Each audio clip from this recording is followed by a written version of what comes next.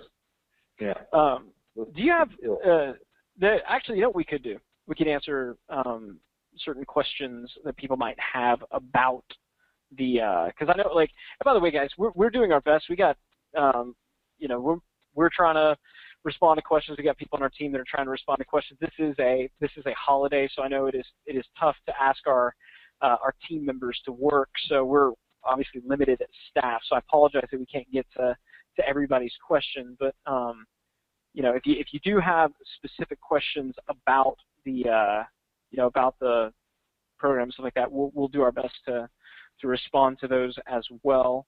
Do you know of any, like, common questions that people would have, Frank? Because there's stuff coming in that's more than I can even read right now. Yeah, there's a good question, actually, which is, can you, and this is kind of an advanced question, can you apply profit maximizers to both the tripwire and the core offer? Ah. How about that? I was hoping for something pretty easy, like, what is your favorite color? What is your favorite color? So in terms of applying a profit maximizer, how would you answer that question? I would say, hell yeah, you should apply a profit maximizer to both tripwire and core offer. Yeah, and there was another question, which was, because someone was paying attention to that little thing I had on the screen, they said, hey, look, you saw that you had alternate tripwire and alternate core offers. What was all that about? So I'll go ahead and explain to that. The only way in this formula that we will let somebody see the core offer after opting in is if they have taken a tripwire. So we have two options, right? Option number one is to email them in the return path to take the tripwire 9 million times, which there are strategies for doing that, but there's only so much you can do, you know. So the next phase is to have an alternate tripwire. So let's say for the preparation niche, the preppers, there was that one tripwire about how to drink your own pee. Yeah. Nothing weird about that at all. Nothing weird about that. It's a judgment-free zone. Judgment-free. What you do in your time is your business. You know, we've all been there, right? So we could have another tripwire. If they don't drink that for whatever reason, we could have another tripwire, like how to can your own vegetables, how to do container gardening, how to do vertical gardening, how to create, you know, hunting supplies out of sticks and stones or what have you, and just come up with a multitude of little tripwire products to keep presenting to them until they take one, and then they can finally move to the core offer. And the same thing for an alternate core offer. If they never take the core offer, we certainly don't stop.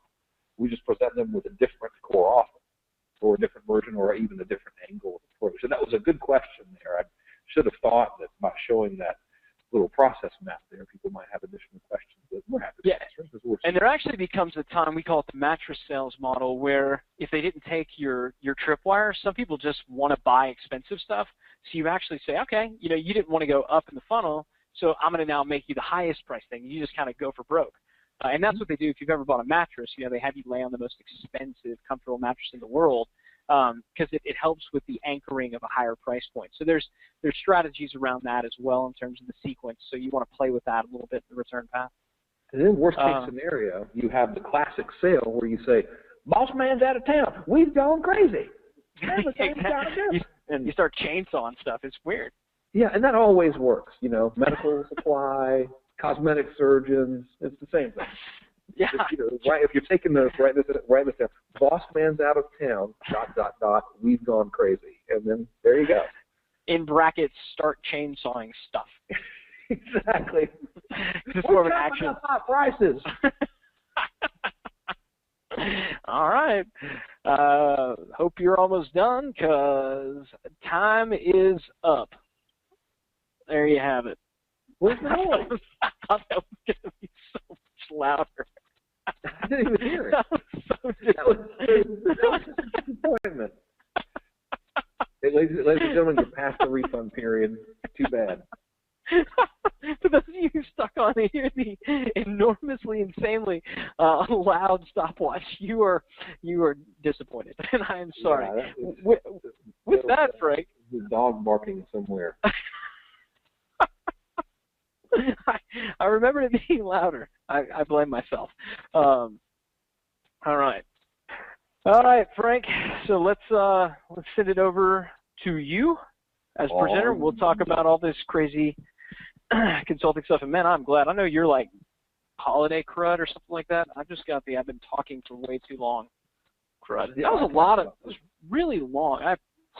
Sorry that was long, guys, but I hope y'all got a lot of value from it. I know that's some cool stuff. I know my parts were fantastic. Yes.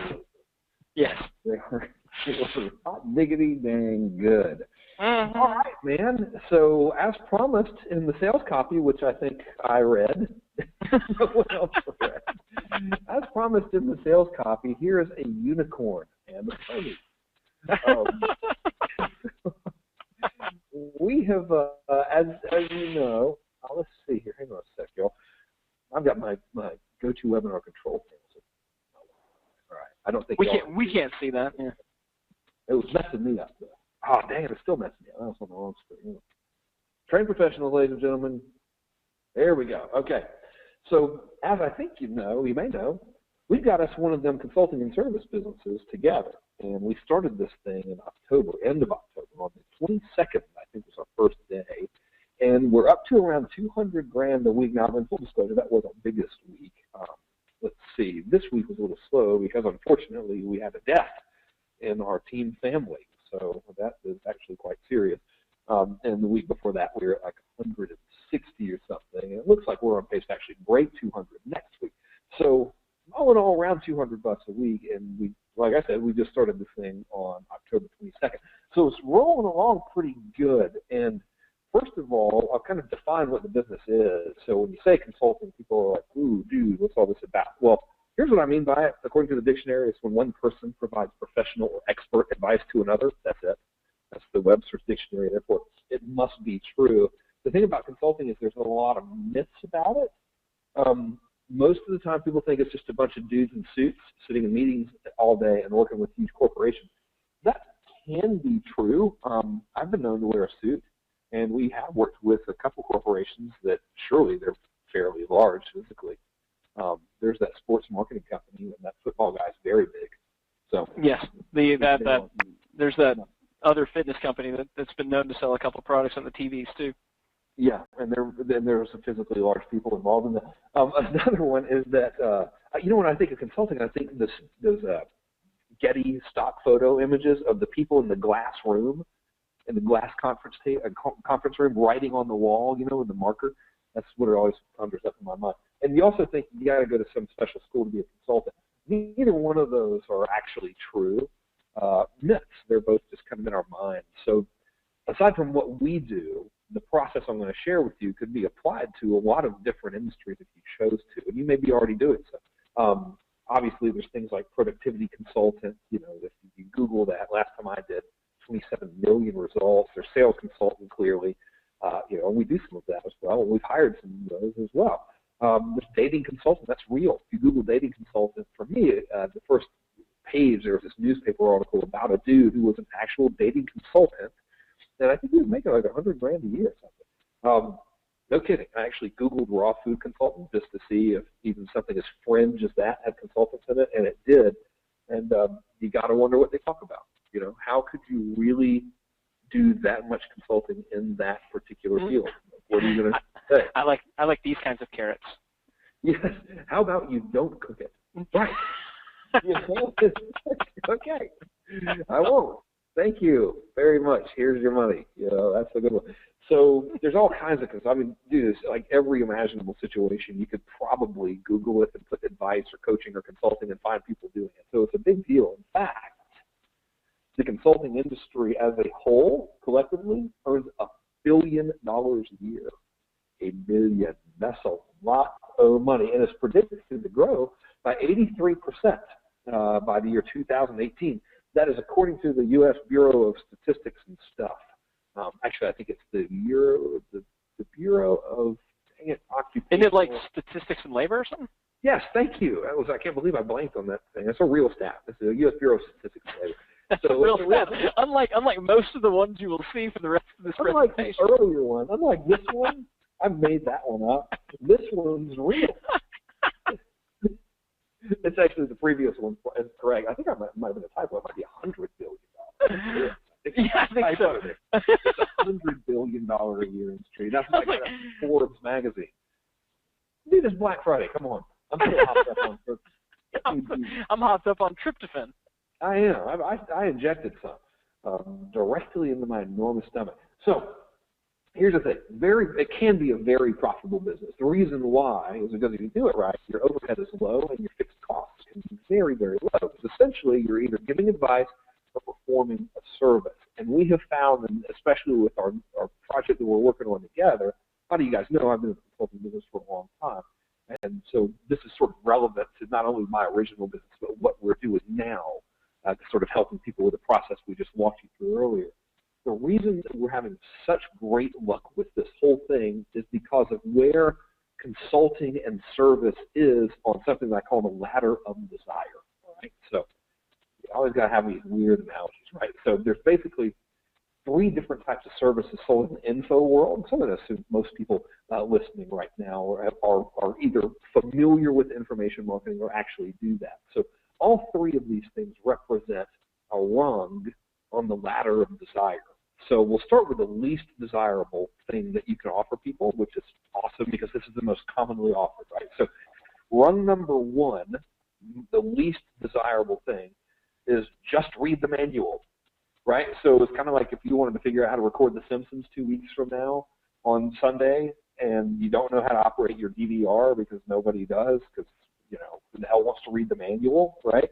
That's kind of like your buddy saying, oh, yeah, dude, I'll help you with that. Here's the manual. Go ahead, right? That's like nobody wants that. That's why no one knows how to operate their DVR or VCR if anyone still has one of those things. That's why I've got to go and call the damn guy to install the Apple TV into my Crestron system. Surely I could look it up on the internet and figure it out, but I'm going to pay this dude a couple grand so I don't have to mess with it, right? So the least desirable thing is just read the manual. So a rung up from that is show me how to do it. So if we go back to that DVR situation, so you're in the living room, you're like, dude, I want to set and record The Simpsons next Sunday. This is where your buddy would be like, okay, dude, here, we'll pick up the controller and now click the red button in the middle. Yeah, okay, cool. So that's the home screen button. Now from there, I want you to go to search. So type in The Simpsons. Okay, what day did you want to do it on Sunday? Okay, so scroll down to Sunday. What time? I'll click that one and click record. You see how that's a lot different. That's your guy actually doing it with you, kind of walking you through how to do it, showing you how to do it right there. In the top rung, rung 3 is sort of the mother of all offers. That is do it for me, right? So in many cases, that's the most desirable thing. I mean, look, what would you rather do? Figure out how to do all that crap or just have someone program your DVR for you? That's why I'm having the guy come out, and he's probably going to just plug it into some USB port somewhere and then sit around in the server room reading Archie comic books for an hour and pretend to be exasperated when he comes out and bill me $2 grand, right? But whatever, better him than me. So do it for me is the easiest thing ever to sell in most cases, right? Show me how, second easiest. Just read the manual, not so easy, all right? So here's the thing. In our practice, the thing Ryan and I have together with our delightful, lovely, talented, wildly attractive partner, Roland Frazier, at our company, we operate on both rungs.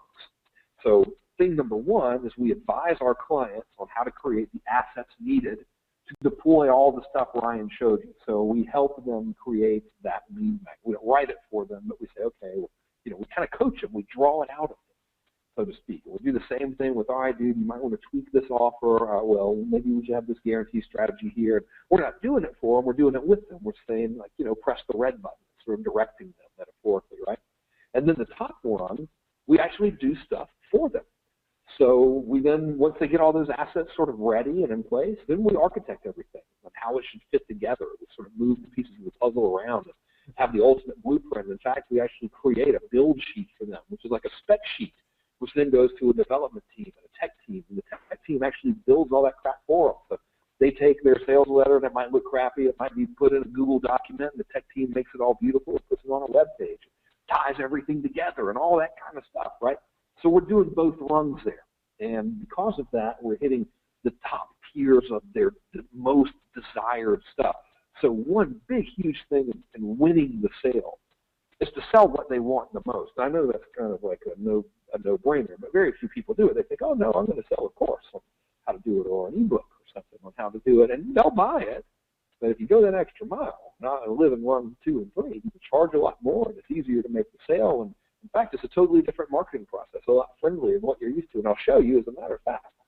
I'll start showing you right now. How do you like them apples? So to get clients for this kind of thing is a lot different than what you do. It's dramatically different than the typical internet marketing stuff. So you remember Ryan talking about achieving emancipation from the dependence on affiliates and joint venture partners. That was all done by design because just like you, we are also very, very fed up with and somewhat disgusted by typical internet marketing style stuff, right? So the way this process works is different. In fact, it is very process driven. It's heavily automated, not too complicated, but there's just a set rote procedural process that is followed, and everything therefore kind of comes in place. So it's relatively predictable in that. It is less complicated, less complex than traditional sales funnels. So the info funnels can be extremely complicated. This funnel is not as complicated, especially in the outset. And this one depends heavily on human interaction. It can be you personally doing it, which I did for years, or it can be a couple people on your team, which is how our company works, right? In terms of making the sale, we don't actually do it. We do the fulfillment personally in many cases, but the sales, not so much, right? So it's a lot different. So I'm going to walk you through the process, but before I do, I just want to sort of get an objective. So I'm a real big fan of sort of planning things. So I'd like to go ahead and set some hypothetical goals. If you don't mind, just write down how much you'd like to earn over the next 12 months by providing consulting or services, either advice business or done-for-you business or a hybrid, right? So write down the total number and divide it by 12. So you see my example down here. If you want to make $250,000, you divide that by 12. That's $20,833 a month in sales that you would need to make. And again, this is not a typical result, or this is not an income claim. I'm not saying you're going to make that, nor am I saying that should be your goal. I'm just kind of trying to give you some hypothetical situations, so something we can work backwards from. Does that make sense? I always want to reverse engineer back from where we want to be. We do that with our clients a lot, by the way, as well. So let's just say you chose $250,000, and your goal is your goal. It doesn't matter. Whatever you want it to be is totally fine, right? So how many clients do you need to generate $250,000 smackers? Well, obviously, that's going to depend on your pricing structure. So our primary service, the done for you and the architecture and the coaching and then the prodding and the poking and the flogging and all of that kind of stuff that ends up being necessary to get the perfect messages out, that costs between $15,000 and $20,000, depending on how complex and difficult it is, right? So with that said, for our business to make $250,000, we need between 13 to 17 clients. So that's one big thing as to why we're able to sell $200,000 a week, which is actually short of what our long-term goals are, by the way. We don't need to make that many sales. When you do this type of business, you don't need to make that many sales to make big, big gross volume numbers. So if you sort of think about, okay, just pull a number out of the air, what would you charge if you were offering consulting monthly per project? If you sort of just get it, just any rough idea, I guess, doesn't matter. Divide that monthly goal by that sale price, and you'll know how many sales you need to make per month. So in our case, we need 13 to 17 clients ever to make $250,000 for the year. If we wanted to make if we just wanted to do that annually, that would be, about 1.3 clients a month. That's all it would take, right? So it's a pretty simple business, and a lot of it depends on getting in front of the right people, right? So remember I told you all the traditional stuff you're used to doesn't really work that well when it comes to getting clients in terms of the hypey approach. I'll go into more detail on that in a minute. But one of the big things, the big secrets here, is to get in front of the right people. So there's kind of a certain process to how you do it. The first thing you need to do is decide what segment of your market will benefit the most from working with you. And a lot of people sort of beat themselves up in the quest to find the answer to that question. I'll kind of give you a shortcut to it.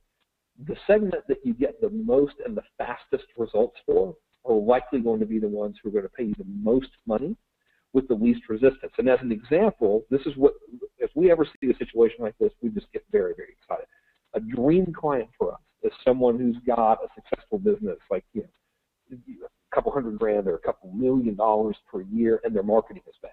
If we see that, we're like, oh my God, this is going to be the best client ever, because we don't have to really do a lot.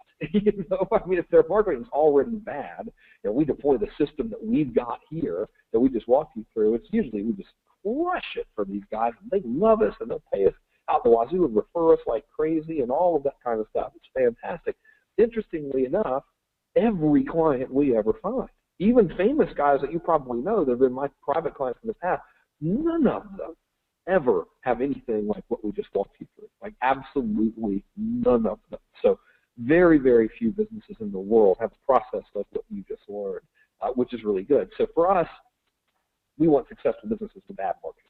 You might have a similar situation, right? But you need to identify who your lowest hanging fruits are. And then you also want to go for people with money. Now, this is interesting. Here's a way to increase revenue just by shifting your target. I learned this from reading the Dan Kennedy newsletter, so check it out.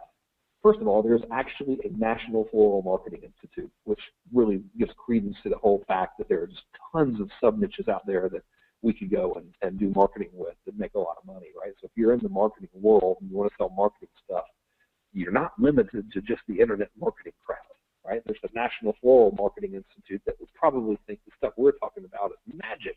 But anyway, they issue these reports every year on like state of the industry and all that. And they found that men under 35 spend $30 on flowers for Valentine's Day, while men between the ages of 45 and 60 spend 350% more. Here's what's interesting. No difference in the flowers, right? Same flowers, same roses. You're just taking the same offer and taking it out from being in front of the under 35 dudes and sticking it in front of the over 45 guys, and boom, 350% increase in sales volume just from changing who you're presenting the offer to, right? So it's really, really important to understand who is most likely to give you the most money. So it's benefit the most. That's who you're really looking for. So let's talk about how to get these people, right? How to get clients. The model we've got here, incredibly easy to operate and maintain compared to traditional info marketing, right? We don't need a lot of clients, and we don't have to make a lot of sales in order to hit high volume, right? I mean, you just saw $250,000 is like at maximum with our pricing, 17 clients. Okay, you know, not that hard, right? It's a big, big difference in selling them. So if you demonstrate value during the process I'm about to show you, it's relatively easy to sell to these people, especially if you're sticking it in front of the right people. However, like I done said, this is a very different process than what you're used to. You're probably used to seeing normal internet marketing promos like product launches, affiliate promotions, and the usual hypey stuff. Almost everything you've ever seen is practically guaranteed to not work if you try it with high-end consulting and service offers. So I hope I've gotten you significantly freaked out now. Let me unfreak you out a little bit. So what you're used to seeing is something that I call the significance model. This term was coined by a friend of mine named Kevin Nations, by the way. And he really hit the nail on the head with it. What most people do in our space, in the online education / internet marketing space, is they have kind of a, you could almost look at this as a formula that they use. It begins with step number one. They say, I'm awesome, right? And then they say, look at all my awesome stuff. So if you go back and look at product launches, it's always like, hey, look here, here's why I'm awesome. Here's all my cars and my Lamborghini, and here's my Ed Hardy collection of Lamborghinis covered in Ed Hardy collections and all this kind of stuff. And then what happens? Ed Hardy's a nice touch, by the way. You've got to have the Ed Hardy or the Affliction in the Lamborghini, and you can't have the good one. You have to have the one where the doors open normal. You know, it's always the best. It's like, let me get a neon green one with the doors that open regular and wear head to toe Ed Hardy and then do an internet marketing launch. You know, it's awesome. I love it. So that's oh man, I probably offended somebody, but that's okay. Hey, it's Black Friday, man. Come on. So anyway, the next step in line here, you probably already see this coming. After they say I'm awesome, and then they say, look at all my awesome stuff. What do they say next? Look at how awesome these other people say I am. Right? And this is where all the joint venture partners go, this is unbelievable, this is amazing, this guy's the most awesome person in the world, and the reason you know he's awesome is because he's going to pay me a lot of money if you buy his stuff through my link, right? And then the next part of the process is, hey, if you want to be awesome like me, then you need to give me some money, right? That's usually the next one. And then comes the obligatory scarcity, right? If you don't give me money immediately, the terrorists are going to win. I think we should use that. and promotion sometime and just see if that works. And puppies will all be killed. Yes, the death of puppies will be on your shoulders. How could you? Why do you hate puppies so? You terrible, terrible person. So there is that, So that's usually like what they do. And the fact of the matter is, yeah, this works. It works pretty well, actually, in markets like internet marketing, in markets like, come buy my instant, do nothing and get rich overnight system. So if you're selling unsophisticated stuff to unsophisticated people, that's going to do pretty well. If you're selling to real people, the type of people that like need high-end services and consulting, this will prove to be the single worst approach ever. And the reason why is because, as we say in professional circles, especially professional medical circles, this is douchey. It's super douchey, right? And it doesn't help the client in any way at all. In fact, it's all about you, the marketer, right? And what's funny is if you put marketing that's all about you in front of someone, it's invisible to them because they don't care about you or me or Ryan. They care about them, human nature, right? And it does not instill confidence. And this is a big one. See, the significance model is all about the person selling. It's all about me, me, me, me, me. And they're trying to instill confidence in the viewer and the prospect by saying, look how great I am, and having social proof about how great they are. And in reality, that does very little to instill confidence. But the thing is that this is a real writer downer, and I wish I'd have come up with this. This is a quote I got from a dear friend of mine named Diego Rodriguez. Just nicest guy you're ever going to meet. Brilliant marketing consultant, by the way. He said the amount of money someone is willing to pay you will be in direct proportion to the amount of confidence they have in your ability to get them results, right? And doesn't that make sense, really? So before I go into the proper model, I want you to do something, just sort of keep this near you.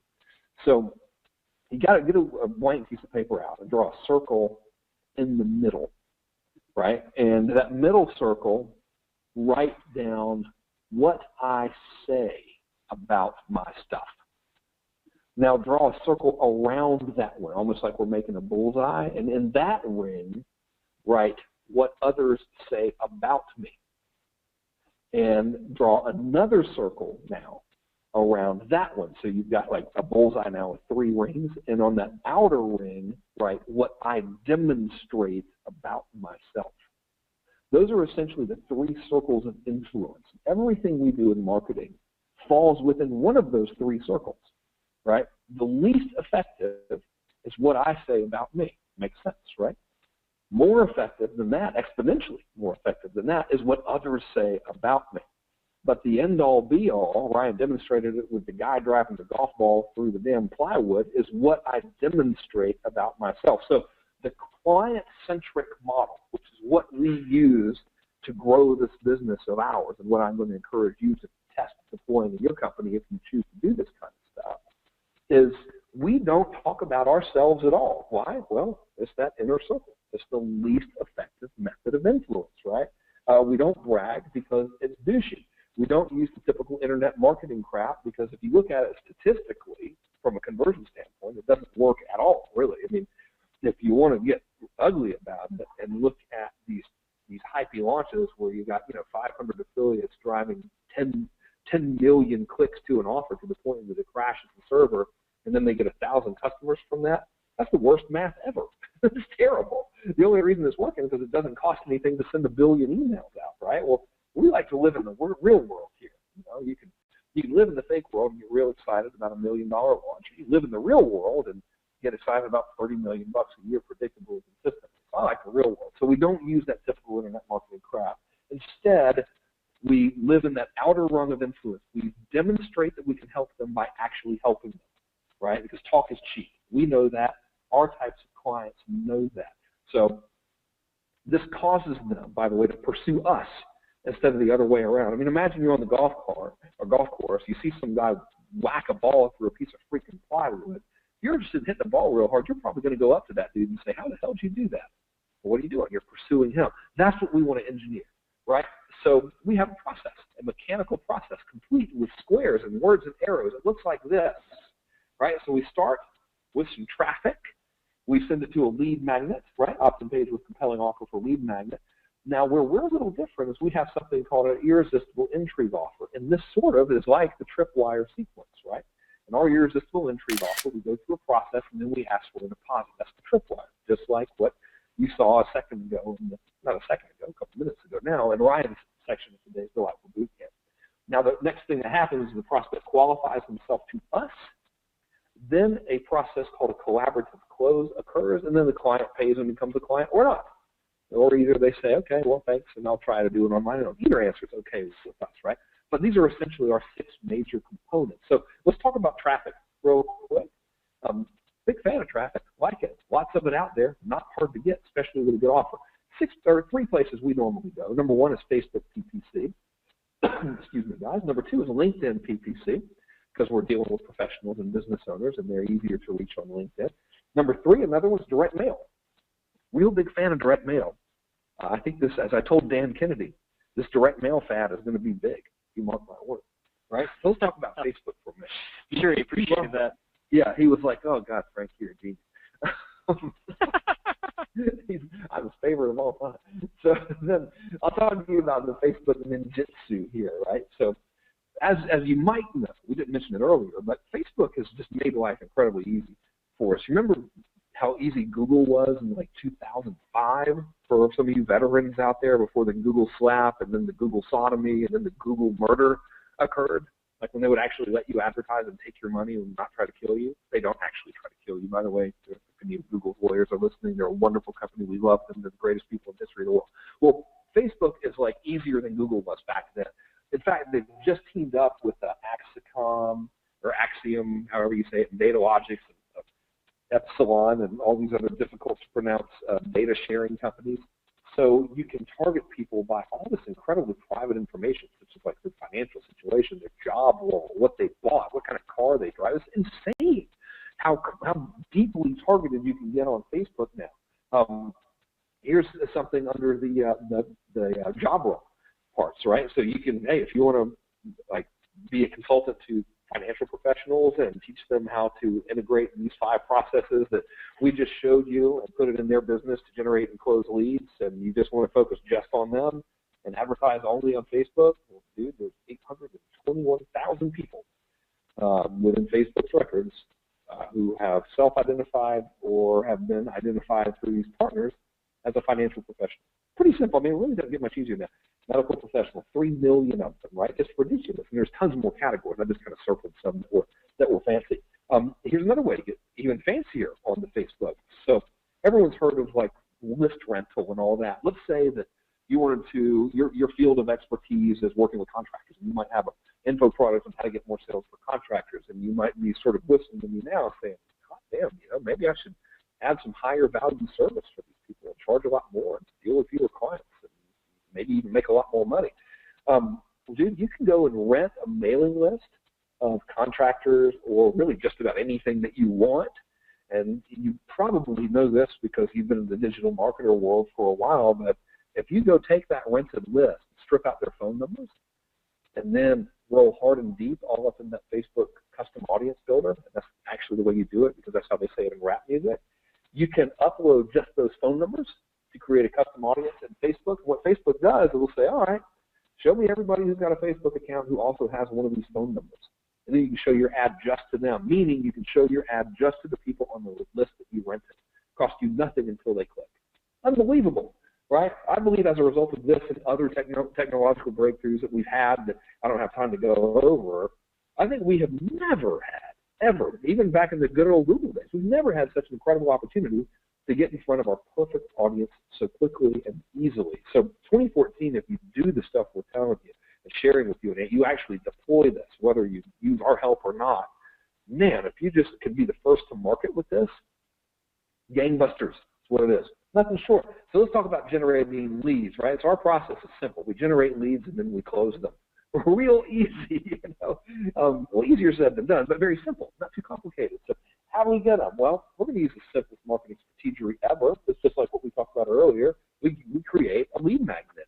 And like I talked about earlier with the client and friend who's the infomercial guy, big fan of the reports, big fan of the printed material. So far, that's testing higher than any other bribe to get people to opt in. And you've probably been like, dude, Really? I mean, people have been saying give away how-to reports forever. Yeah, seriously, that's what I'm telling you to do. Everybody does it for a reason. It's because it works, right? So the question is, what do you give away? Well, we went over this a pretty good bit. So I'll sort of jump through this section for you. First thing you want to do, figure out what their biggest desired result is. Then you want to bang out a quick report listing the steps they can take to move towards that result. And if people get hung up on what to call it and what to make the report about, take a little page from the trashy women's magazine, which, of course, I read daily. You take multiple pages from those, don't you? Yeah, I have lots of them printed on the wall all over the house for personal use. So if you don't judge me, you know, my exercises are my exercises. So, no refunds, folks. This is the last segment of it, so you're stuck. If you go to Barnes and Noble or whatever, and just go and get like Cosmo and Elle and Self and even Oxygen, that's not actually that trashy. And then you go get like Men's Health and Men's Fitness and Best Life and all of those. Just get them and line them up and take a look at the covers. What you'll see is subheads of every single one of them have X ways to Y. It's always a number of things you can do to achieve an incredible result. 5 ways to blast belly fat, whatever, right? 7 steps to an amazing girlfriend. 5 unusual ways to get more referrals. How to see more houses with less work is another one that doesn't have the how to sell more houses, what that was supposed to say. It doesn't have the number in there, but if you don't want to use numbers, if you want to be fancy, you can have the formula, which is how to yay without boo. Sell more houses, that's a typo, so if you sell, that would be presented to realtors, obviously. How to sell more houses would be yay with less boo. Work would be the boo, right? How to yay without boo. Very, very professional level titling that we've done here. So it's a pretty simple process to get that created. I wouldn't overcomplicate it at this stage. Now, it's worth testing, but the key thing is just to get something done, right? So part uno of how the process works in total, and we'll use Facebook as an example. There's probably some validity of if you go out and get 9 million Facebook fans, you can do something with them. For me personally, I don't think you should like try to get a bunch of Facebook fans by quoting Martin Luther King or quoting someone else or putting funny pictures of the cat on your Facebook page. I like using Facebook for advertising because the pathway to wealth is to spend money on advertising and have it directly turned into profit. So first thing you do is you place a Facebook ad on here. And here's what it looks like. Very, very simple. You call out to your desired people in the copy, right? Attention headline readers. New body copy reveals offer and benefits. Click here to see an opt-in page. Dude, please remind me to run this as an actual ad, and let's see what happens. You never know. Done and done. Yeah. What if it's got to work? Holy crap. Okay. It can't not. How could it not work? That is so stupid. It must work, right? You know, here's the structure of one, though. That's why Pattern interrupt. Yeah, I don't want you to really write this type of ad. Let us lose the money on testing this one. But that's the structure of it, right? So you call out to them, and then you reveal the body. You say some benefits in the body copy of the ad, and then you tell them to click here, right? So real simple. Like no need to work yourself into a frenzy over this thing. So the next thing we do is we go hog wild crazy, drive them to a super simple opt-in page. This looks strangely like the winning one that was in Ryan's test, right? Where it's just the picture of how to get your book done, and there's a little faint, what do you call it, eggshell blue, robin's egg blue?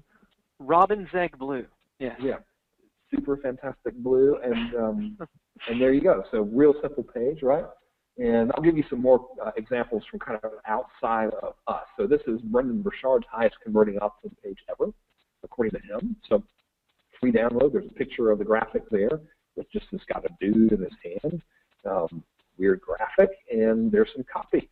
Right, here's an even simpler one. This is by the lovely and talented Dean Jackson, probably the smartest marketer out there and the purveyor and master of something I call friendly marketing. And as you see, it's just like the one Ryan mentioned, right? A little graphic and then the headline. And then there you go. So gone are the days where we just go hog wild trying to make this complicated. Tests have revealed that uncomplicated works better, right? So the question you might have, by the way, is, by gosh, how do you take to making these? Well, I'll give you 3 quick resources. Number 1, needpages.net. We use them a lot, good service. Another one is unbounce.com. That's a little more complicated to use, but it's more customizable. And the third one is Megaphone app, megaphone.com. That is built by the Kajabi Brothers boys band. There's beautiful templates in that one as well. So any of those 3, they all have landing page templates that are basically plug and play. So gone are the days where you have to slave over it and figure stuff out. You can just sort of like drag and drop now. Thank goodness. No software to install, no hard stuff to do, right? So you got to be thinking like, okay, it surely it's not this simple. And the answer is you are right. It is not that simple. The thing that makes it work is the way our tripwire is presented. It is presented in the form of an irresistible intrigue offer. So this is all about offer. Remember, the first thing Ryan talked about when he was talking to us earlier, like 10 hours ago when we first got on this webinar, longest Black Friday boot camp in history, by the way. When we first got on today, he was talking about the offer, how it was all about the offer, right? That was like the big thing. So the offer structure in this example was really, really critical. So I'll kind of go through, I'll list the steps of an irresistible intrigue offer, and then I'll just kind of give you some sample copy of how it goes. Step number 1 is we offer to help them for free. Step number 2 is we explain the benefits of our help. Step number 3 is we explain why we're offering it for free. Step 4 is we eliminate fear of pesky salesperson. Step 5 is we create irresistibility and intrigue through extreme risk elimination and reversal. That's a big deal. Step next is takeaway, and step last is qualify, right? So I'll walk you through all of these now. Okay, so step numero 10, offer to help for free. So let's say that I was just giving away the report. I'd advertised the report to realtors that wanted to list their houses, right? And my report was called 6 Ways to Get More Listings in 2 Weeks, right? So they opted in to get that report. Now this is the thank you page they're seeing. So beginning, step number 1, I could say this in a VSL, I could say it in a direct-to-camera video, or I could just write it, right? We write, by the way. Ours is usually always written. We begin the conversation by saying, would you like me to give you a plan to double your listings every month for free? So that was our entire step 1. We just offered to help for free. No big deal. So now you gotta put yourself in their shoes. They're thinking, well, okay, well, yeah, but why would you do that, right? And why would I want your help? What's in it for me, right? Because how do I know what the hell you're going to do? So in step number 2, we explain the benefits of our help. So here I'll just kind of read it to you. The copy would read something like, I'm happy to help you design a custom marketing plan for your territory, identify your perfect target market of prospective home sellers, and show you how to have them coming to you, asking you to sell their houses for them. This way, you'll be able to get more listings without having to talk to tire kickers or unrealistic people who want to waste your time. Now, I want you to notice something about this little chunk. Who's it about? Them. It's not about me. It's about them. Design a help you marketing plan for your territory. Identify your target market, right? Show you how to have them coming to you, asking you to sell their houses for them. This way, you will be able to get more listings, right? Without people who want to waste your time. So the biggest mistake I see people doing in almost all marketing is they make their marketing about themselves. Nobody cares about us, right? They care about themselves. That's why it always has to be about them. But so let's say we put this little chunk in front of someone. What do you think their reaction is going to be? They might be like, oh, that sounds pretty good, but why are you doing that? There must be a catch, right? So instead of trying to pull over some sort of shenanigans and hide the catch, we use this crazy theory of being blatantly transparent with our evil intentions. We say something like this: I offer this service because I'm a consultant specializing exclusively in helping luxury real estate agents attract and secure more listings and sales. And there's a good possibility your market has a large pocket of underserved luxury homeowners who would be very responsive to the marketing plan I'll be giving you for free. And if you find the plan I create for you valuable, you might want to become a client. If this is the case, my rates start at $48.60 a month, or whatever, right? And then we have the however. So now what are they thinking? They're thinking, okay, well, I understand what's going on here. Therefore, probably, what do you think they suspect? They suspect that our conversation is in reality going to be some sort of a disguised sales pitch, right? Obviously, because that's what they're used to. So anytime you're writing a marketing piece, anytime you've got an offer, it's very, very profitable to write a list of all the prospective and potential objections prior to writing your offer and then figure out how to address those objections in the offer itself. So if we know that their objection at this stage is going to be, yeah, well, this is probably going to be just a sales pitch in disguise, like the time I won that quote-unquote free vacation to Disney and I had to sit in a timeshare meeting for 16 hours. Well, why don't we go ahead and address it? That's what we do in sales number 4, or in step number 4, rather. Eliminate sales fear. So the copy reads this. With that said, please understand that I am not offering you a sales pitch in disguise.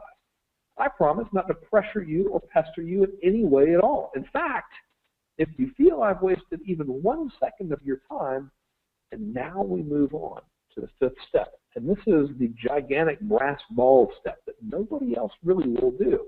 But if you will do it, and you'll learn how to be really, really good and deliver and be able to demonstrate value, this one process alone can make you more money than anything you've ever tested, assuming you're deploying it with the rest of our systems as well, right? And that is irresistibility and intrigue and risk elimination and reversal. So I'll move back here, one slide.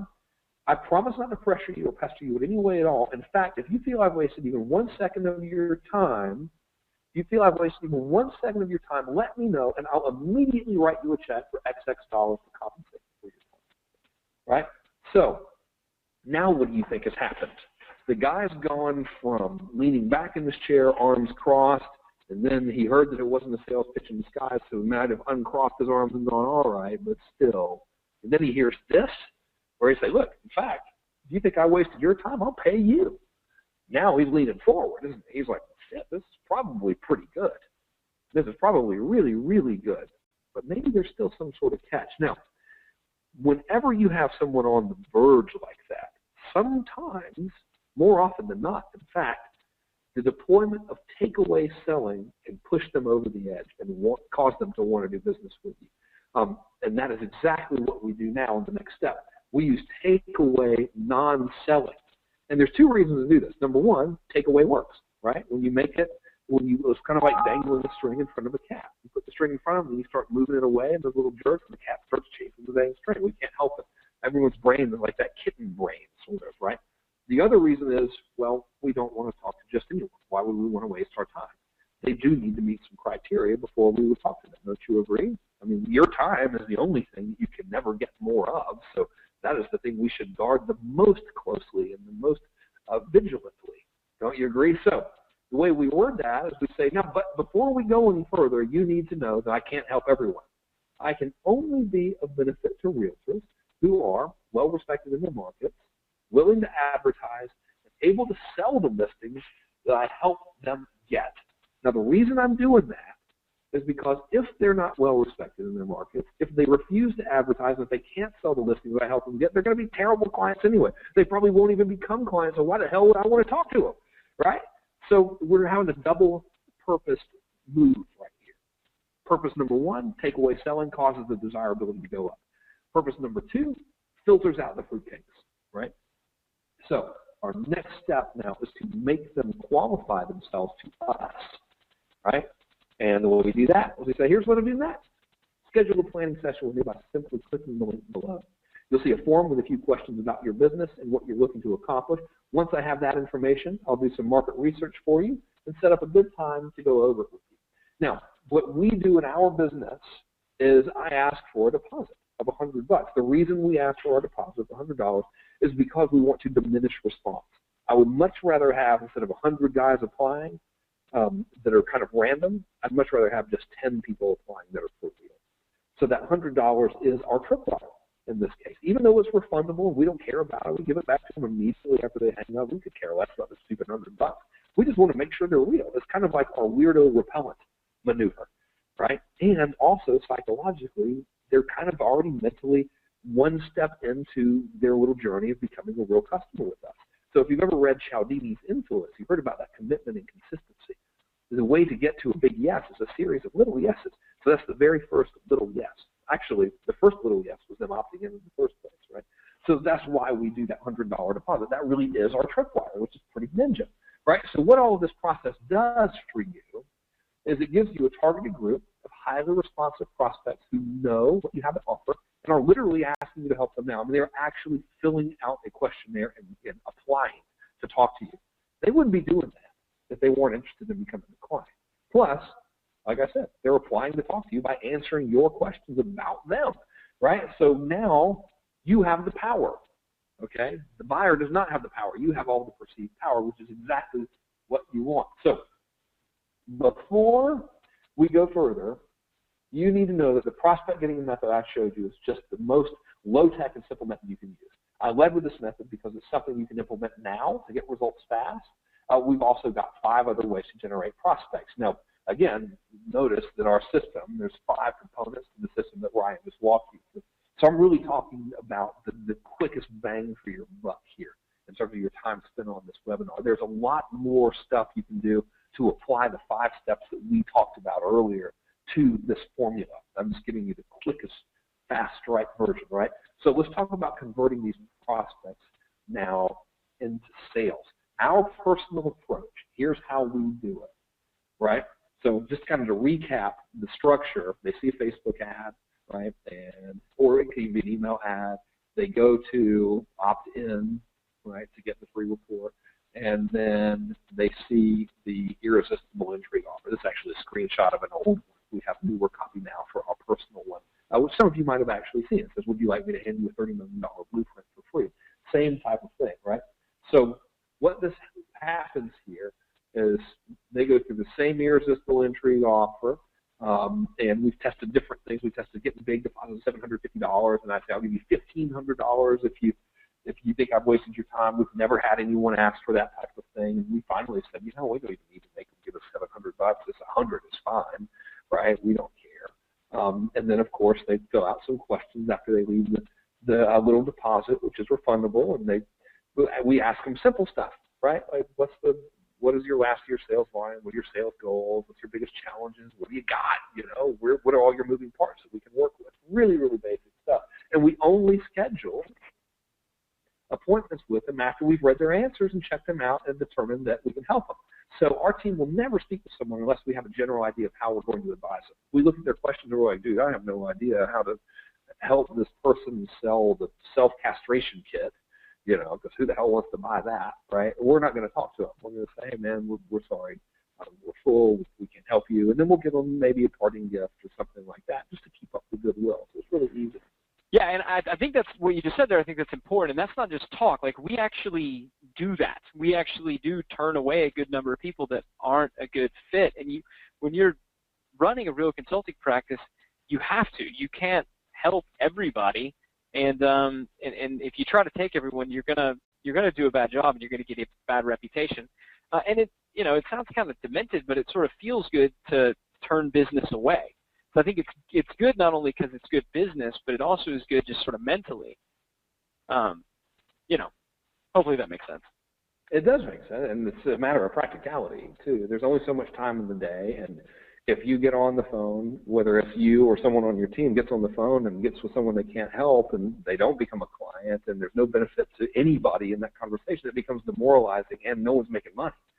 So you're not turning people away to be uncool. It's like, why would you waste their time and yours if you can't help them? So that's why this process is here, right? So it prevents you from ever being engaged with anyone who is specifically coming and saying, please help me. I would be delighted to talk to you. This is great. Yes, I will jump through hoops to talk to you. And yes, here is proof that I'm worth talking to. So just so you understand, this is like the complete, total opposite of like a phone room kind of thing. I'm not suggesting you do that ever. This is generally and genuinely a consultative, helpful process. In fact, the way you turn them into a customer is a process I call the collaborative close.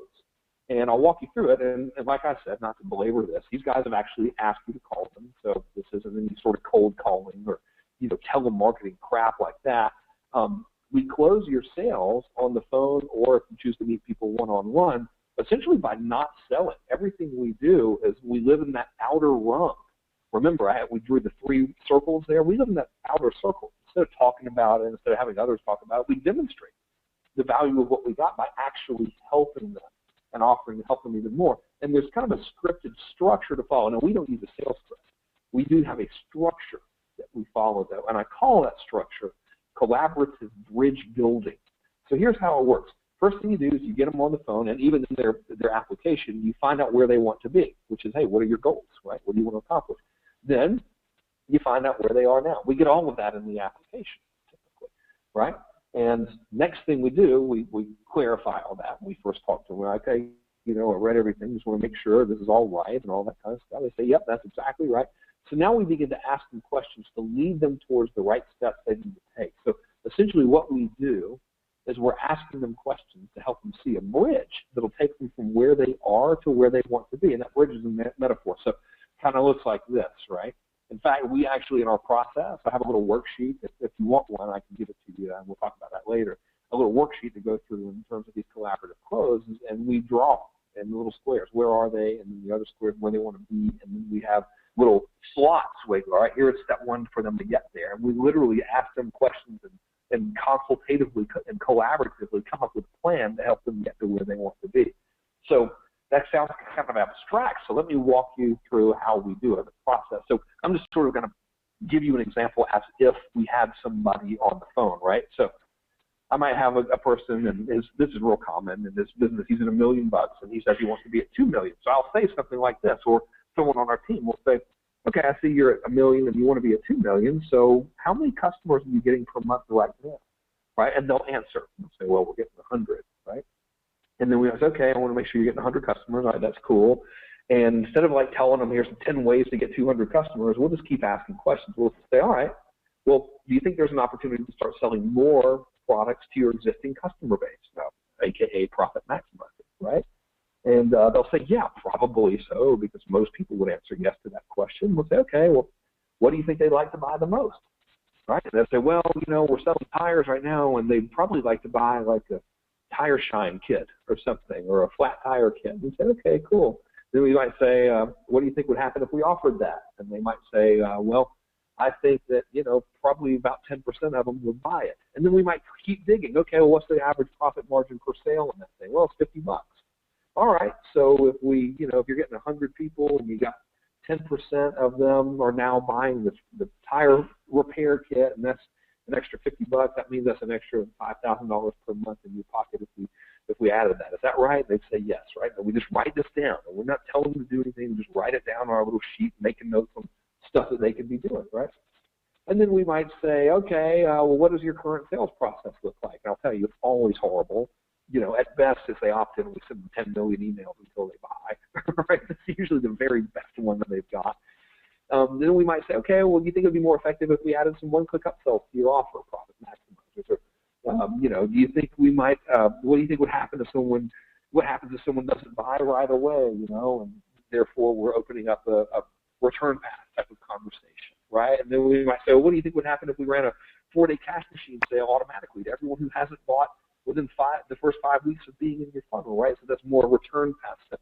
So every one of the 5 steps that we've got, there are questions that we can ask around those 5 steps that open up conversations of what would happen in the prospect's own dialogue. He's telling us what he thinks would happen if we did some of that stuff in his business, right? So at the end of our conversation, we've gone through that whole process. We now have written in our notes all the stuff he said he could do to help make his business grow, to help get from where he is now to where he wants to be. And in that phase, we now put all those pieces together and issue the prescription, right? And here's how it sounds. I'll just kind of walk you through it right now as if I'm on the phone with someone. I'll say, okay, based on what you've told me, it sounds like we should generate immediate cash by offering the tire repair kit to your existing buyers. And it also sounds like we could generate immediate cash by running a 4-day cash machine promotion to your unconverted leads. And then going forward, based on what you told me, you could deploy those one-click upsells in your sales process, immediately get that 10% take rate on that tire repair kit. We could also add a 4-day cash machine to your follow-up sequence for people who don't buy initially, right? So all the stuff they're telling me they could do, I'm just summarizing it for them. That's all we're doing. And then here's our hard close, right? So this is it. The question is, does that sound like a pretty good plan to you? Guy usually says yes because he helped come up with the plan and because it is a good plan. Like, we're not stupid here. We know what we're doing, and we genuinely out for his best interest. So we really do help him come up with a good plan. So as soon as he says yes, we move on to the next phase. If he says no, we say, okay, cool. Well, how can we make it better? And we go right back into how to have that happen. Now, I've got to tell you, we've never had anyone say no, right? Because they're helping create the plan, right? I mean, so we're never dictating. We're just helping draw it out of them based on where we know they should be going. So the guy says yes, and here's how we do the close. Here it is. This is the hardcore boiler room close. Are you ready? We say, would you like us to help you implement that going forward? That's it. That's the close. And they say, yeah, what does that look like? We say, well, here's what we do. We help you get your tripwire, and here are the ways we help you do that. And we have these checklists, and then we get this build sheet, and we give the build sheet to the tech team. So basically all you do is you create the assets, and we put it all together for you so you have this thing instead of trying to build it yourself. Would you like us to do that for you? And they either say yes or no. A lot of them say yes. Some of them say no. Our answer to either situation is, okay, great. And so this very same process that I just outlined for you, no kidding, this is what we're personally using to generate $2,000 or $200,000 a week in revenue. And we just started the dang company on October 22nd, right? So if you would like us to coach you on how to master our sales and marketing process in your business, like what Ryan walked you through, that whole 5-step thing, and if you would like us to certify you as a funnel optimization expert and teach you how to get clients, we'd be delighted to help you. So if that's the case, here's what we can give for you, right? So we will personally lead you through a 6-week interactive class where we take a deep dive into the inner workings of the proprietary funnel process that Ryan showed you. We will certify you as an optimization expert. Now, in full disclosure, you will be required to take a test to prove that you've gone through the training and know this stuff before you get certified, of course. And then once you're certified, we'll also show you how to get clients as an optimization consultant if that's what you would like to do with this knowledge. So the ways you benefit from this are, number one, clearly and obviously applying this whole proprietary methodology to your business. It's worked great for us across 23 different industries. So we're pretty confident you're going to be happy with that as well. Secondly, you will make sure that you learn all this stuff by taking the certification test. And finally, if you choose to advise other businesses on how to utilize these strategies in their business and even do some of the work for them, you will be taught our methodology for getting clients, and you're free to model those methods if you'd like to. So specifically, here's how we're going to do it. Like I said, it's a 6-week course. In week number 1, we show you how to create the perfect lead magnet. Yeah, and I think this is, we only got so much time to touch on this today. There's a lot to that. I mean, you heard me give some strategies for crafting your lead magnet copy. Frank mentioned some others, and there's even more that goes into it than that. There's different types of lead magnets that we didn't get into. There's sandwich pages. There's, we talked about reports and books and things like that. When you want to use different types of lead magnets, we barely touched on landing pages, which is a huge aspect of it. So this 1 week is going to be, very, very much in depth. And I can assure you, if you have an active business right now, after that first week, you're going to ROI being in this particular group. And week number 2, what we do is, hey, you guys know what comes next, right? Right after lead magnet, the logical thing to do is to deploy and optimize, obviously, your tripwire offers. And there's a lot to that, as a matter of fact, a lot more than what we just showed you, because, hey, this is where it all begins, right? If they don't take that tripwire, then they have a 10%, actually they have 90% less likelihood to buy from you than if they did. So it's a really, really big deal. Yeah, and we're also going to talk about sourcing physical product tripwires. And this is big, especially if you want to be able to do this for a business, for outside business and consultants. And we'll also connect you with resources that we have that can do the pick, pack, and ship. Because I know there's some people saying, oh, my God, like you did, 40 42,000 or 41,000 credit card knives. How did you guys handle all that?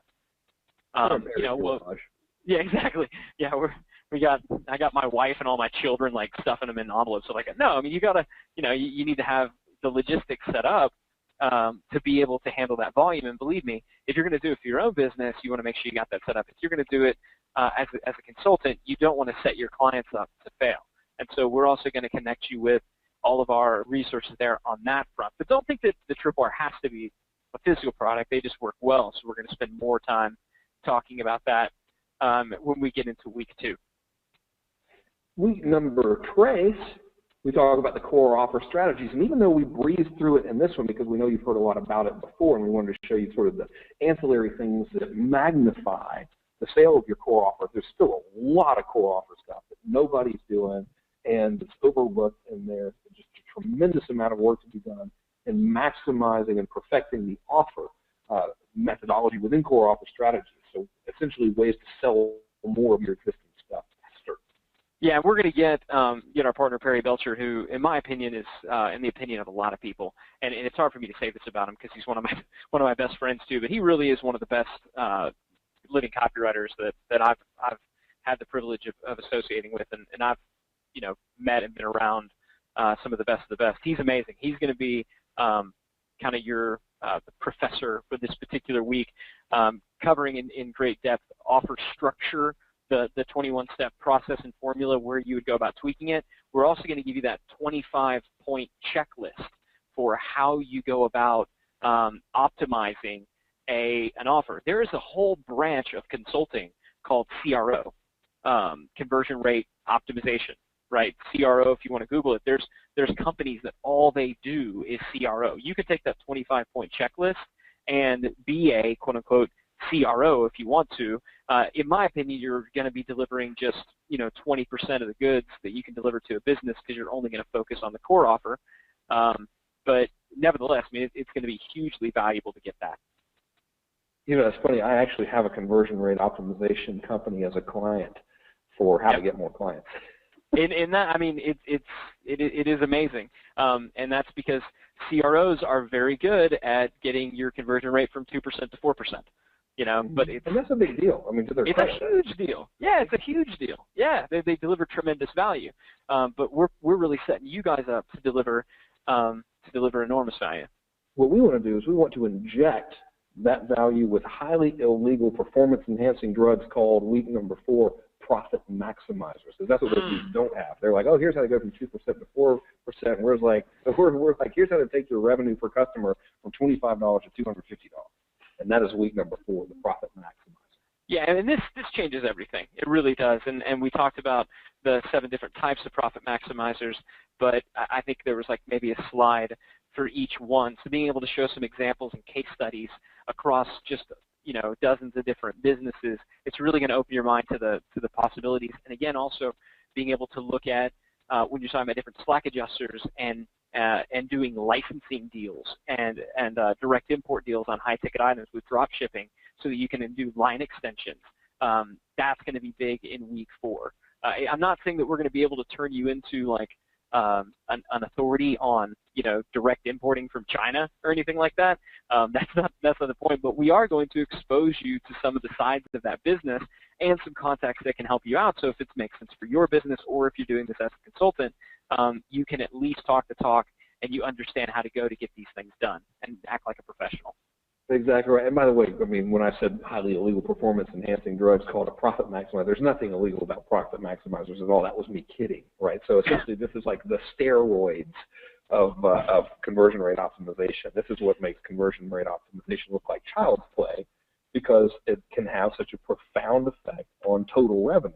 And very few people do it. Like, to us, you're like, yeah, dude, that's so. Man, I don't think people realize how specialized the knowledge of our community is. Like, the rest of the world, they have no idea about this stuff. They're like, wait, you mean we can take the putting an upsell after a payment? So you're like, yeah, dude, you totally can. So it's a very big deal. And furthermore, very few people, even within our community, know how to actually do it right. They're just kind of sticking upsells in there haphazardly. And there's some formulaic stuff that needs to be adhered to for maximum results. So in week number 50, we're going to talk about what happens if they don't buy. Because, hey, let's face it, not everybody who comes through the funnel is going to take your desired action at each step in the game. That's what the return path is for. And that is where my methodology is really going to come into play. So most of you guys probably know me. I'm famous for mass control, first of all, and even more famous these days for something called relationship marketing, which is essentially how to sell without being pushy and without selling, and how to sell while simultaneously delivering value as a result of the entire sales process itself. So you can actually have people thanking you for sending them sales pitches, because even the sales pitches in and of themselves added value to their overall experience with you. That's the type of return path that we want to give to you, give you the knowledge of how to create for your business and the business of your clients. And this is where you can really, really separate from the rest of your marketplace, because in my opinion, nobody does it. I think you know this to be true, really. I mean, go just look at your internet marketing list from insert guru name here and take a look at the last 10 emails you got. They're probably blatant pitches, right? Well, that sucks. And that's what everybody does in this industry and not in this industry. They either send blatant pitches or they send emails that are so horribly boring that nobody's going to read them.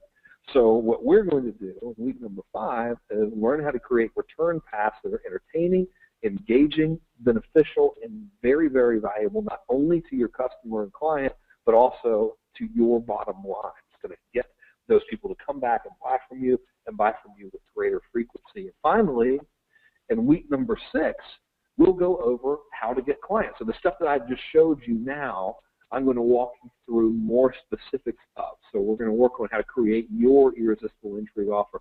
We're going to work on a return path specifically for a consulting operation. So what do you do if they don't immediately take you up on your irresistible intrigue offer? Well, you know what? That's a good question, because most of them won't, right? That's only logical. Most people never take us up on an offer immediately. So what we do is we build a return path around that. That's different from other return paths you might have seen. And then there are 5 other things that we can plug in the client getting, where it applies to all 5 of the components of this overall system that I want to cover with you in week number 6. So we decided to price this thing way within the reach of everybody. So if you worked with me before, you know that my stuff is usually exorbitantly expensive, and the reason why is because I like to get money a lot. And Ryan has like sort of beat me up on it and say, listen, you know, we're going to do this. It's going to be Black Friday. We should make it accessible to everybody. We're all making more than enough money. We don't need to be greedy, Frank. What the hell is wrong with you? So I felt really guilty, and we decided to make it affordable for everyone. So if you want to take advantage of this training, first time ever offered by either of us, first training ever in history offered by us together, then you can have it today for 3 payments of $486. Or if you want to save $300, you can make a single payment of $1158. But we'll take it one step further. We will also, for the first 10 people who enroll, and I just realized, Ryan, there's like a zillion people on this. So why don't we say, you want to say like the first 50 people? Yeah, I think 50. I think 50 is more realistic given the number of people that we have on here. Okay, cool. So the first 50 people to enroll, you can save even more money. You can have it for 3 payments of $386 or 1 payment of $958. So that's super affordable. I think if you apply this stuff to your business, you know, my hope for you is that you get this back very, very quickly by increasing your sales and lead flow, et cetera. Obviously, I'm not making any sort of income claim because we've never met you. Chances are we don't know what your business is like and what you're selling, so only you can truly answer that question. But as you can see, tremendous value for very, very little payment, and we'll make it even more attractive. So if you would like a bonus, we will give you one, because what good is an offer without a good bonus, right? What kind of people would we be? Years ago, 2010 to be exact, Brendan Burchard corralled me and said, you know what, Frank, you crazy bastard, we should do a seminar, a workshop really, and only teach marketing campaigns of ours that have made a minimum of $1 million. And he called it Millionaire Marketing Formulas. It was $10,000 to attend the seminar. We sold it out via webinar and direct mail. It was 1 mail blast and 1 webinar. And it was sold out, and it was held at the Hard Rock Hotel here in the summer of 2010. We recorded every minute of it and kept the manuals and workbooks and process maps and everything. And I'd like to give this to you as a bonus when you take advantage of this training, which is an incredibly valuable training. The reason we've decided to give you this specific bonus is because it's directly applicable. I mean, you're getting actual campaigns that brought in a tremendous amount of money, and they're broken down step by step, and our hope is you can take that and you can say, okay, well, gosh, now that I see the blueprint they use, I can just apply this to my business and my return paths, and the business, these same concepts of the businesses of my clients to get them even better results. And the third bonus we're going to include is something that comes from my vault. As you know, I've offered service and consulting now for a number of years, and I have done so successfully by marketing to real businesses. And I've gotten them through the mail, and I've gotten them through the mail by using very unusual, little-known tactics. And I'll give you a hint, it ain't a sales letter. So I'm going to also include my SWOT file for you to model, and I'll give you a walkthrough of it as well to teach you the psychology, and I'll also give you the contacts of where to get all of this stuff done so you're not actually touching any direct mail yourself. And I'll even show you where you might want to get your lists from, what list brokers I've used, and the process I use to select target markets to mail to, etc. So I think that's a pretty gosh dang good package, Ryan. What's your opinion on that? Yeah, and I think it's good. I mean, some people were asking when is the training going to start, and I believe that we're going to start that on the, what did we say, the 16th? Yep. Yeah, on December 16th. So what this is going to do with the holidays and things like that, this is going to give you guys some things with the millionaire marketing formulas. That'll give you some things to get started on. We're also going to send out some prerequisite information to kind of prep for that. But we're going to start that on the 16th. This will be the lowest that you'll see this. And I'm glad that we extended it to 50 because my guess is right now we've already got more than 10. I will tell you, part of the reason that I wanted this to become affordable is I really do want this the certification that we're doing. You're actually getting certified by Digital Marketer, and this is one of the things you're going to be noticing.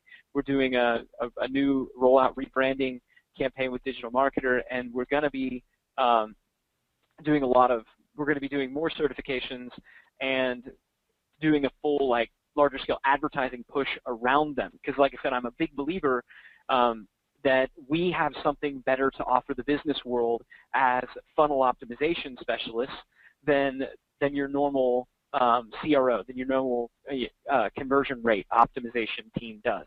I think we can bring a new unique proposition to the world, and I want it to go out there, but I want it to happen in force. So that's why we're doing this. Once we kind of have this set up, and once we are actively promoting the brand and this certification internationally, the certification is going to go up considerably, and it'll be limited. It'll be limited dramatically. We actually have done one certification class that was done live a couple of months ago, just sort of as a beta group. So you guys would be in the first sort of official group to go through this certification. Now, some people ask, do I have to pass to go out there and do I have to pass the test to go out there and do this as a consultant? No, you don't. You would just have to do that if you wanted to carry the certification. I know that there's a lot of people who, you want to have something that you can show folks that they say, well, who are you to do this stuff for me?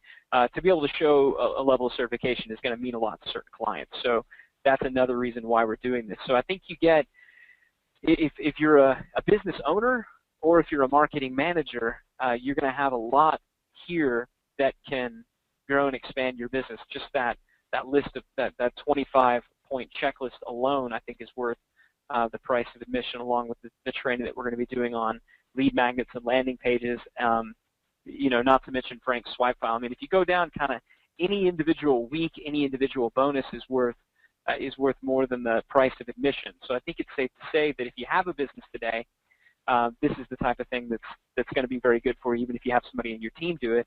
And if you're looking now, coming into the end of the year, as we roll over to 2014, what are you going to do in 2014 that's going to make it different and better than 2013? Having this as a business model that you can deploy as a consultant is really a fantastic opportunity, and it's one that's not going to be made available to the group at large. So we want to show you guys appreciation for sticking it out with us.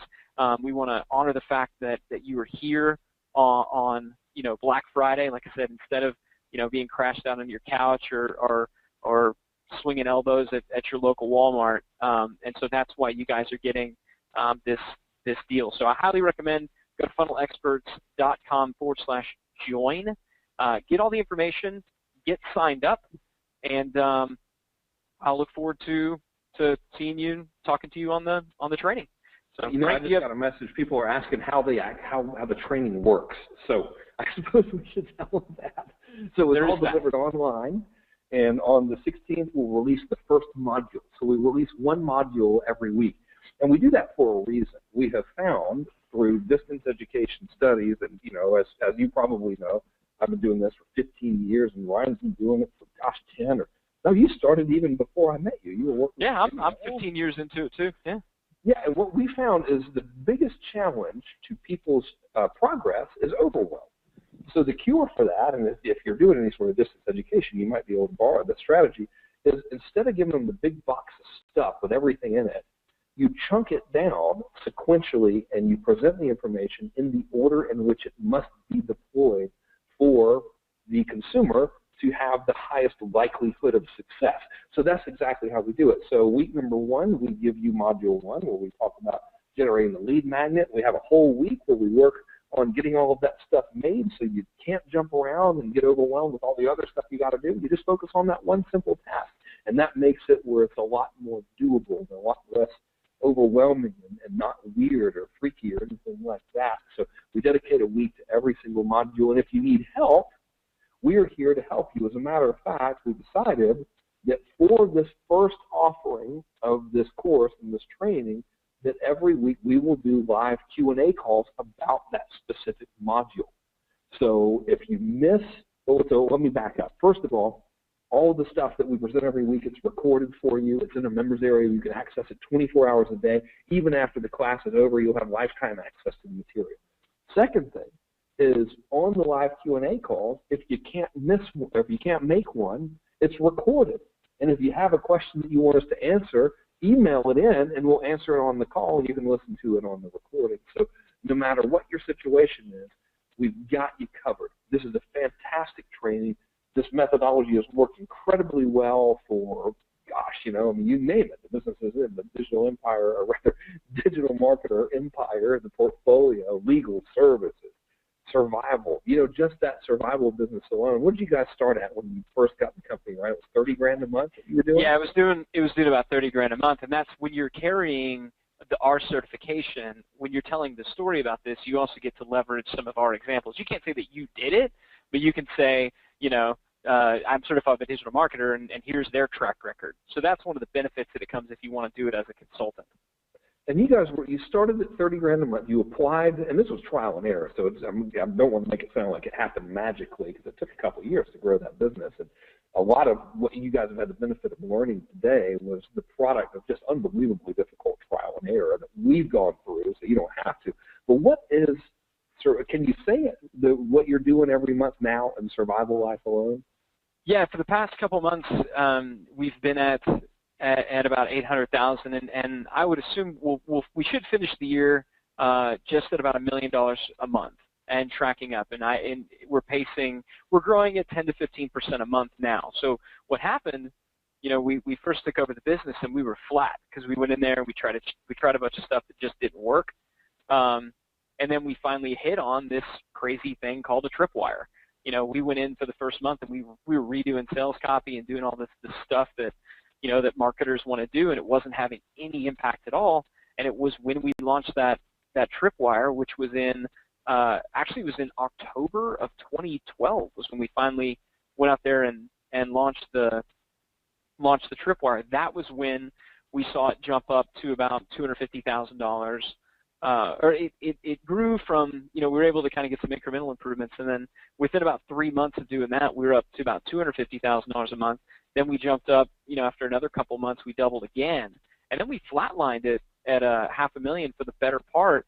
And it was when we really got locked into physical product tripwires and maximize and really optimize the profit maximizers and the return path, that things are rocking. We have not changed much of anything with the core offer for as long as we've owned that property, and it's been doing stuff where nobody else really plays at the tripwire level and at the profit maximizer level.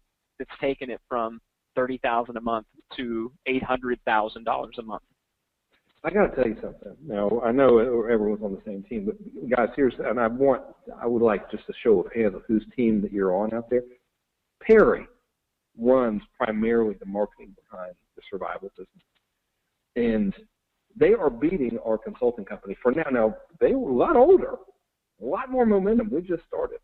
So I'm kind of hoping that they don't hit $1 million a month until we have broken $1 million a month. So then we can sort of lord it over them and say, you know what, you guys kind of suck. It seems like the mature way to handle it.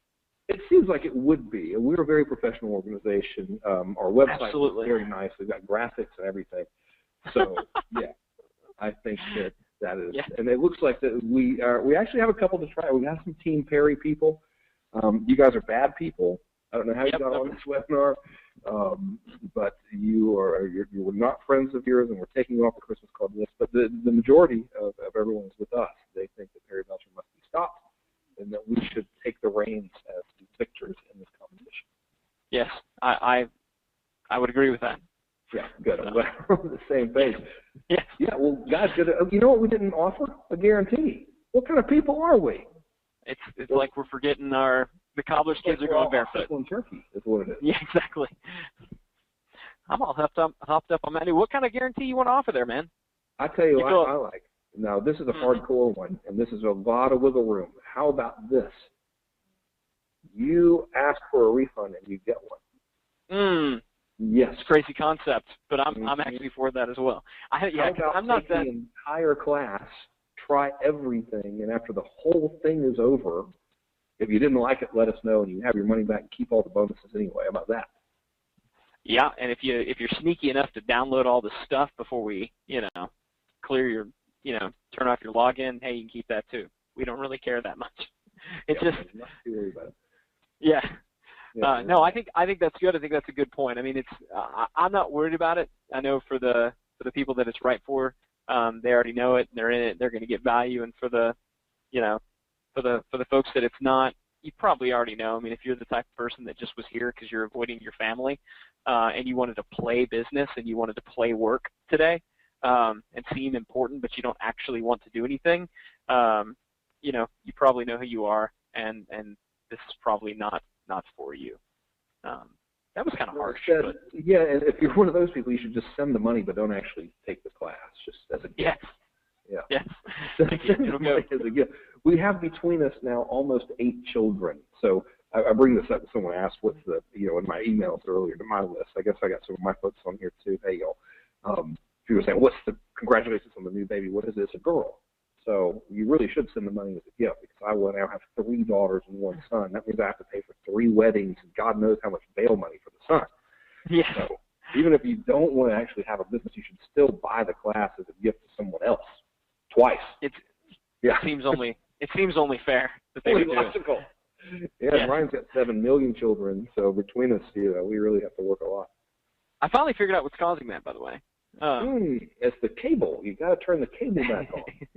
It's the rap music. Well, man, we told everybody we'd be about 3 hours, and we certainly promised that. I looked at the clock earlier, and we kind of ticked over that. I know there's a number of questions here. I'm gonna try to see if folks from our team that have been kind enough to work over the holiday can try to close out some of those questions for you guys. But I apologize. Craigslist? Those are the ones that came off the Craigslist ad. Yeah.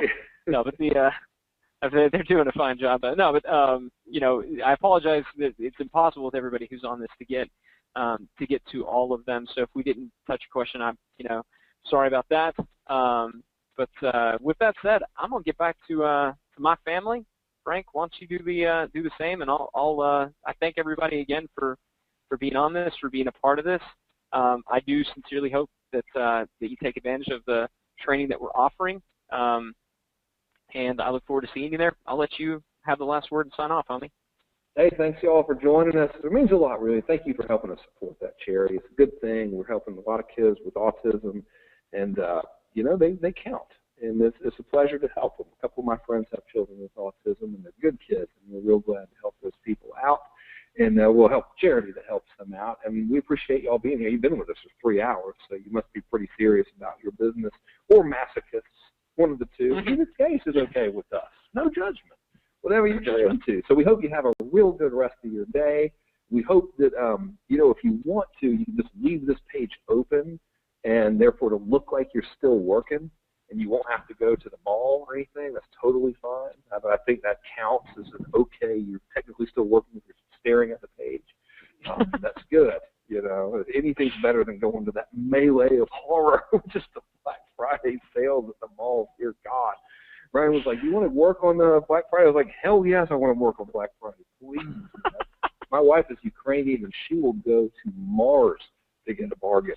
So I would be there right now if it weren't for you. So y'all, I've gotten more value out of this than anybody by being able to stay and work. So I sincerely appreciate it. We sure do hope y'all have a good weekend. Thank you so much for joining us. And if you got any good results out of this, it is just the best payback we could ever have for doing it. And we really mean that sincerely. So we look forward to seeing you on the next one, and thanks again.